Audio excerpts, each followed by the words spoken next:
Welcome to my another video. This vlog is about what I did in my বাপের বাড়ি for 4 days. ফার্স্টেই সকালবেলা ঘুম থেকে উঠে আমি আমার বাসার লোকেশন ভিডিও করে পোস্ট করেছিলাম, কারণ আমি আমার বিজনেস পেজ যে আছে ওটার উদ্দেশ্যে একটা ছোটখাটো মেলার মতো আয়োজন করেছিলাম। আর এই যে বাসায় চলে যাচ্ছিলাম, খুবই বৃষ্টি হচ্ছিল। আমি বেসিক্যালি গিয়েছিলাম বাজারে আমার কিছু প্রয়োজনীয় জিনিস দরকার ছিল। ওগুলো সব জায়গাতেই পাওয়া যায়, তবুও ফুলবাড়িতে আমার মনে হয় তুলনামূলক প্রাইসটা একটু কম। এই কারণে আমি গেলে আমার যেটা প্রয়োজন সেটা ফুলবাড়ি বাজার থেকে কিনে ফেলি। আর এই যে বৃষ্টি দেখে লোভ সামলাইতে পারি নাই, বৃষ্টিতে ভিজে ফেললাম, কারণ ঢাকায় আসলে বদ্ধ পরিবেশ, ছাদে যাওয়া যায় না। এই কারণে একটু বৃষ্টিতে মনের মাধুরী মিশায় ভিজলাম। ভেজার পরে মনটাকে শান্ত করলাম। ওইভাবে করতে করতে ফার্স্ট দিন চলে গেল। সেকেন্ড দিন এই যে আমি আমার সকাল সকাল স্টল সাজিয়ে ফেলেছি, কাস্টমার আসা শুরু করে দিয়েছে। সবাইকে মেহেদি সুন্দর করে পরিয়ে দিয়েছিলাম, সবাই খুবই পছন্দ করেছে এবং অনেক মানুষ হয়েছিল, অনেক মানুষ এসেছিল। মাশাআল্লাহ, আপনাদের এভাবে সাপোর্ট পাবো আমি আশাই করি না। সেকেন্ড দিন আমিও মেহেদি পরে ফেললাম, একটু সবাই মেহেদি পড়তেছে, আমি পরবো না দেখে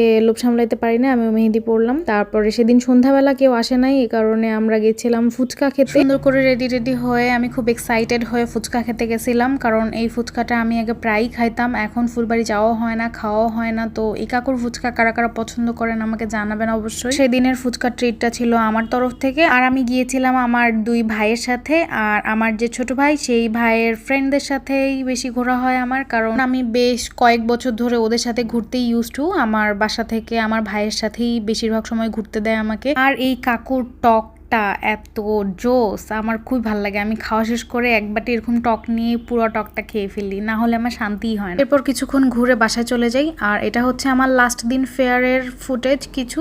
সেই দিন মাশাআল্লাহ অনেক ক্রাউড হয়েছিল, আমি সবগুলো ভিডিও বা ফটো আমি নিতে পারি নাই। লাস্ট দিন যেহেতু শুক্রবার ছিল, সে কারণেও হয়তো বা বেশি ক্রাউড ছিল। এখানে দুপুরবেলা বৃষ্টি আসে, আমার খুবই ভালো লাগে বৃষ্টিতে ভিজতে, আপনারা জানেনই। তো আরেকবার ভিজে নিলাম, কারণ কখন ভেজা হবে না হবে আমি জানি না আসলে, কারণে কোনো চান্সই মিস করতে চাচ্ছিলাম না বৃষ্টিতে ভেজার। এর বেশ কিছুক্ষণ পরে বৃষ্টি থেমে গেল, আর এরপর থেকে আসা শুরু হলো আমার কাস্টমাররা। তো অনেক রাত পর্যন্ত কাস্টমাররা ছিল সেদিন। মাঝে বৃষ্টি শেষে কিন্তু দুপুরবেলা আমি কিছু প্রোডাক্টসের ফটোগ্রাফিও করে নিয়েছিলাম, কারণ আমার গ্রামের বাসায় সুন্দর সুন্দর ভিউ পাওয়া যায় আর ফটোগ্রাফি খুব ভালো হয় প্রোডাক্টসের। অ্যান্ড লাকিলি আমাকে ফুলবাড়ি উদ্যোক্তা পরিবার থেকে নক করা হয়, তারা আমার স্টল ভিজিট করতে আসবে এই কারণে। And that was a great honour for me. আর এই ফুটেজটা কিসের জানেন? দিন মানে আমি যেদিন চলে আসবো তার আগের দিন একটা দিন হাতে সময় রেখেছিলাম যে আমি আমার মতো সময় স্পেন্ড করব সবার সাথে। যেহেতু অনেকদিন পরে বাবার বাসায় গিয়েছিলাম, সবাইকে সময় দেওয়া হয় নাই, বাট কিছু করার নেই, কারণ যারা এসেছিল তারা রাজশাহীতে থাকে আর তাদের খুব শখ ছিল আমার কাছে মেহেদি পড়বে, এই কারণেই আর কি দিয়ে দিয়েছিলাম। Last but not the list,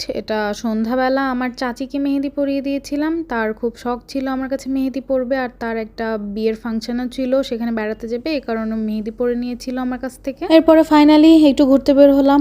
আর ফুলবাড়ি থেকে একটু দূরে কয়লাখনিতে এটা ডেলিভারি ছিল, ডেলিভারিটাও দিয়ে ফেললাম। আর ঘুরতে বের হয়েছিলাম কিন্তু আমার ছোট ভাইয়ের সাথে আর ওর ফ্রেন্ডদের সাথে, মানে ছোট ভাইদের সাথেই ঘোরা হয় আর কি। আর এর আগের বার তো আমার জামাই গেছিল, তো আমার জামাই ওদের সাথে খুব এনজয় করছিল আগের বার। এবার আমার জামাই যায় না, এই কারণে ওকে খুব মিস করতেছিলাম। তো এই তো ঘোরাঘুরি শেষ হয়ে গেল, এসে ব্যাগ গোছাইলাম। ব্যাগ গোছানোর পরে পরের দিন সকালবেলা ট্রেন ছিল সকাল 8টায়, তো আমরা স্টেশনের উদ্দেশ্যে চলে গেলাম। এই ছিল আমার বাবার বাসায় ঘুরোঘুরি আর আমার 4 দিনের সেই উইকেন্ড, যেটা অনেক ভালো গিয়েছে। তো ভ্লগটা আপনাদের কেমন লাগলো অবশ্যই জানাবেন, আর ফুলবাড়ির কারা কারা আমার ভ্লগ দেখেন অবশ্যই সেটাও কমেন্ট করে জানাবেন। নেক্সট টাইম ইনশাল্লাহ আরো সময় আর আরো প্রিপারেশন নিয়ে যাব। So till then stay safe, see you in the next video. আল্লাহ হাফেজ।